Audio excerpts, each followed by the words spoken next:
B side on Dust 2 is one of the most difficult sites to take in the game. However, you can increase your odds considerably with the right utility and enough map control. So let's go ahead and get started with the oldest strat in the book, the B rush. And yeah, even the best of the best call a B rush from time to time, but theirs may look a little bit different from yours. Most teams have a solo anchor on B site with the mid player close by to assist. When rushing B, throwing a simple door smoke can completely ruin this setup, since the mid player would have to rotate all the way up towards window, breaking a very valuable crossfire and trade opportunity. So the fastest and easiest way to throw a door smoke was found by Donk early on after Dust 2 got added back into the pool.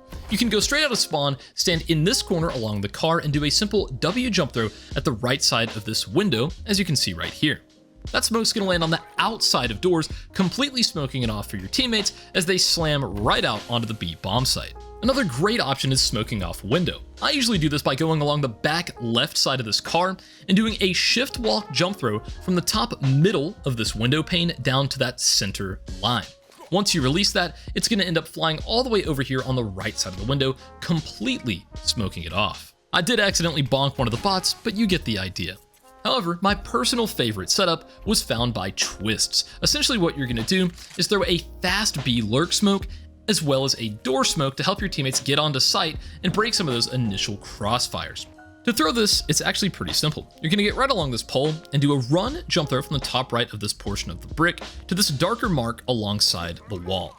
That's going to end up banking off of this big box right here, completely smoking off this region, allowing your team to move up through tons and get a lot closer to the enemy than they may prefer. You can then clear angles one by one, or if you want, you can jump right on top of these double boxes and get a nice little peek onto site.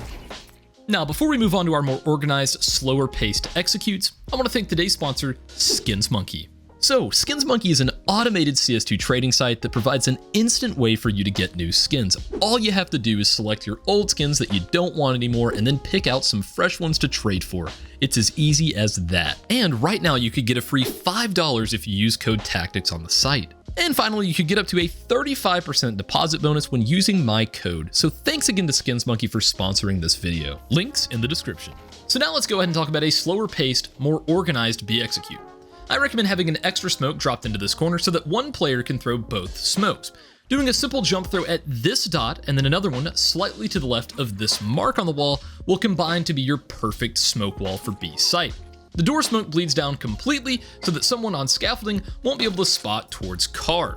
After throwing these two smokes, you can either flash through the roof or go into this corner and do a simple jump throw at the mark towards the top left of this doorway. They go a little bit deeper out and are going to blind anyone holding from behind the car while also being extremely team safe, as you can see right here. You can also never go wrong with an entry flash from this box right here, where you do a simple left click throw at this dot along the wall. These are going to land on the right side here, and they're not going to blind your teammates if they're hugging this right side of the wall, and it's going to blind pretty much all of the immediate danger positions as you're coming out of tons. It's also a great idea as you're running out to have someone bank a Molotov off the back of this B site sign to where it's going to fully engulf the entire region behind double. That's going to be a great way to flush out any of those players that are hiding behind those positions. Now moving back to our lurk smoke, if you go on the left side of this pillar and do a simple left click throw at this dot right here, well, that's going to end up banking out to the right here and completely smoking off this region, allowing you, as we explained before, to either peek out to the left side of this smoke, or you can jump up on top of double stack to go for a peek onto site. If your B lurker's been throwing the smoke quite often to condition them, you can take a couple rounds to where you just stack your teammates up behind it and then throw a big combination of all of this utility we've discussed to do what I like to call a Lurk Pop and just slam through the smoke and overwhelm the defense. Before we move on to a mid to B setup, let's talk about a couple more flashes that may help out. Of course, if you're running out and just do a simple run throw above this window, that's going to land in this little pocket here, and it's not going to blind your teammates, but it should blind most of the positions towards back sight.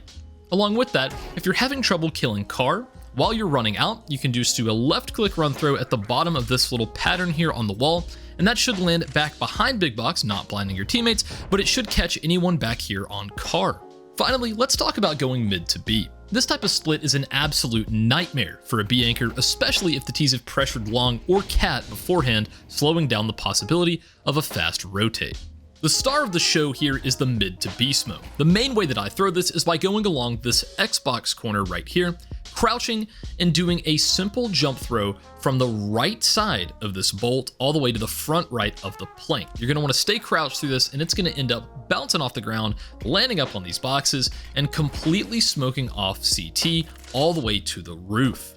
Recently, I've seen a lot of pros throwing it this way, where they get along the right side of this door frame, and they're going to do a jump throw in between the trim of the door here and this little black mark. That should land pretty much the exact same way, so whichever one you prefer, feel free to throw it. Now, after I've thrown some variation of that smoke, I will always throw this flash from the corner. As simple as it is, it will almost always get your teammates out of mid doors at the very least. Now, right after I throw that, I'm then going to jump up on top of this plank and do a simple left click right here at the top of this little triangle in the sky. That's going to end up landing on the left side of this wall, not blinding your teammates if they're hugging close, and it should destroy anyone playing on the outside of B doors with an op or whatever else to allow your teammates to peek out and take that space. I also recommend the player throwing all of that utility to get set up to watch for anyone walking through or breaking that cross smoke. It's definitely a big concern, especially in this pocket right here. Now, as all of that utility is starting to be thrown, a well-timed lurk smoke from someone in upper can go a very long way. If you can jump up and peek either out to the left or on top of these boxes at the same time as your teammates start to push through window and door, well, you're going to make it very difficult for that anchor to get any sort of kill. Now, if you have any flashes left over before the hit occurs, I definitely recommend throwing one right here along this position, because it's just going to blind pretty much every spot on site, and it's very easy for your teammates to push through with. But apart from that, guys, it's pretty simple utility when it comes to Dust 2. Just knowing when and what to throw is going to go a very long way and give you a ton more variety in your B-side hits. That way you don't have to just get mowed down every time you head out to that site. So yeah, guys, if you enjoyed this video, go ahead and let me know down in the comments below, and let me know what you want to see next. I love making videos that you guys want to see, and I'll see you guys in the next one.